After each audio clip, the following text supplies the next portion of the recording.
কিছু আলামত বাকি আছে, যেমন ফুরাত নদীর পানি শুকিয়ে গিয়ে ফুরাত নদী থেকে স্বর্ণের খনি উদ্ভাবন হওয়া, সেখানে যুদ্ধ হওয়া। তৃতীয় বিশ্বযুদ্ধ সামনে হবে, মালহামাতুল উজমা বা মালহামাতুল কোবরা। গোটা দুনিয়াতে একটা বিশ্বযুদ্ধ শুরু হয়ে যাবে, মুসলমানদের বিরুদ্ধে খ্রিস্টানরা লড়বে, ইহুদিরা লড়বে, আর সেই যুদ্ধে আল্লাহ মুসলমানদেরকেই বিজয় দিবেন। আরো আসতে বলেন সুবহানাল্লাহ। যুবকরা শোনো, তরুণরা শোনো, সামনের পৃথিবী ভয়ানক। থার্ড ওয়ার্ল্ড ওয়ার, তৃতীয় বিশ্বযুদ্ধ অত্যাসন্ন। দেখেন না, তামাম দুনিয়ায় ইতিমধ্যে যুদ্ধের দামামা বেজে উঠেছে। সামনের সময়গুলো আরো ভয়ঙ্কর হবে। গোটা পৃথিবীতে মুসলমানরা নির্যাতিত হবে। এখন পৃথিবীতে মুসলমানরা আরামে আছে না মার খাচ্ছে? জোরে বলেন, আরামে আছে না মার খাচ্ছে? এইরকম দুর্দিনেই আল্লাহ তাআলা ইমাম মাহদি আলাইহিস সালামকে পাঠাবেন। ইমাম মাহদি আমাদের নেতা হয়ে আসবেন। আপনাদের কোনো সন্দেহ আছে? আপনাদের কোনো সন্দেহ আছে? এখন পৃথিবীতে এখন পর্যন্ত নিজেকে ইমাম মাহদি বলে দাবি করেছে এইরকম মানুষের সংখ্যাও কিন্তু কম না। মোটামুটি অনেকেই তাকে ইমাম মাহদি বলে দাবি করেছে।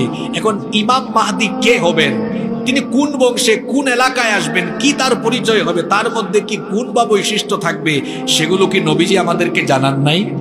জোরে বলেন, জানান নাই? আমরা শেষ জামানার মানুষ হিসাবে এই সংক্রান্ত জ্ঞান অর্জন করা আমাদের জন্য ফরজ।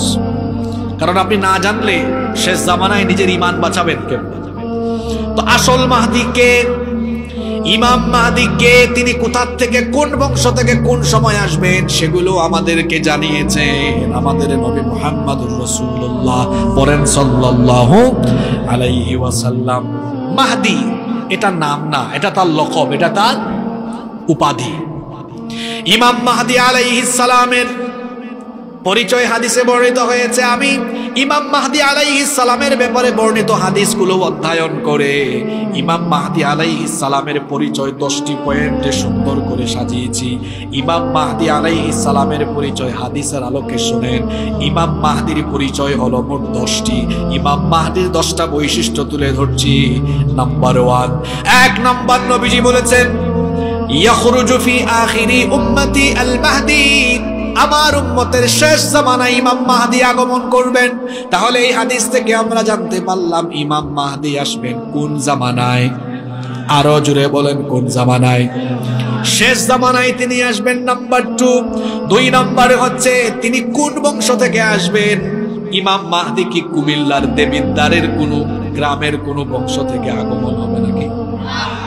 কোন বংশ থেকে তার আগমন হবে? নবীজি বললেন আল মাহদি মিন ইত্রাতি মিন ওয়ালাদি ফাতিমা। নবীজি বললেন আমার কলিজার টুকরা মেয়ে ফাতিমা রাদিয়াল্লাহু আনহা সন্তানদের বংশধারা থেকে ইমাম মাহদির আগমন হবে। তাহলে ইমাম মাহদি হবেন যিনি ফাতিমা রাদিয়াল্লাহু আনহার বংশের হবেন তিনি, অর্থাৎ নবীজির বংশের হবেন তিনি। নাম্বার 3 নম্বর, ইমাম মাহদির নাম কি হবে? মাহদি তো আগেই বলেছি, এটা তার লকব। মাহদি আরবি শব্দ, অর্থ হলো সুপথ প্রাপ্ত, হেদায়াত প্রাপ্ত। তাকে সুপথে, হেদায়াতের পথে যিনি পরিচালিত করবেন তিনি কি? আবার তিনিও মানুষকে হেদায়াতের পথে আহ্বান করবেন, এই জন্য তার নাম হলো মাহদি। আসল মাহদি যিনি, তার বাবার নাম কি হবে? তার নাম এবং তার বাবার নাম কি হবে? নবীজি বলেছেন লা ইয়াযহাবুদ দুনিয়া লা ইয়াযহাবুদ দুনিয়া হাত্তা ইয়াবআসাল্লাহু রাজুলাম মিন আহলি বাইতি। নবীজি বলেছেন ততদিন পর্যন্ত কিয়ামত হবে না যতদিন না আমার বংশধারা থেকে ইমাম মাহদি আগমন করে দুনিয়া শাসন না করেন। তার নাম ঠিকানা কি হবে? নবীজি বললেন ইউআতিসমু হুসমি ওয়াসমা আবি ইসমা আবি। তার নাম হবে আমার নামে, তার বাবার নাম হবে আমার বাবার নামে। নবীজি বললেন ইমাম মাহদির নাম হবে আমার নামে। নবীজির নাম মুহাম্মদ। ইমাম মাহদি হবেন যিনি, তার নাম হবে মুহাম্মদ। নবীজির বাবার নাম হলো, আরো জোরে বলেন, আবার বলেন। নবীজি বলেছেন আমার বাবার নাম হলো আব্দুল্লাহ, ইমাম মাহদির বাবার নাম হবে আব্দুল্লাহ। তার মানে ইমাম মাহদির নাম ঠিকানা হবে মুহাম্মদ বিন আব্দুল্লাহ। মনে থাকবে?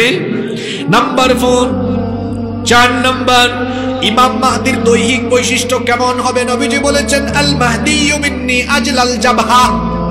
এই যে ললাট, ইমাম মাহদির ললাট, তার কপাল হবে প্রশস্ত, কপাল হবে উজ্জ্বল। নবীজি বলেছেন আকনাল আনফ, নাকটা হবে লম্বা। এরকম হবে তার দৈহিক গড়ন, অত্যন্ত সুন্দর অবয়ব, সুন্দর চেহারার মানুষ তিনি হবেন।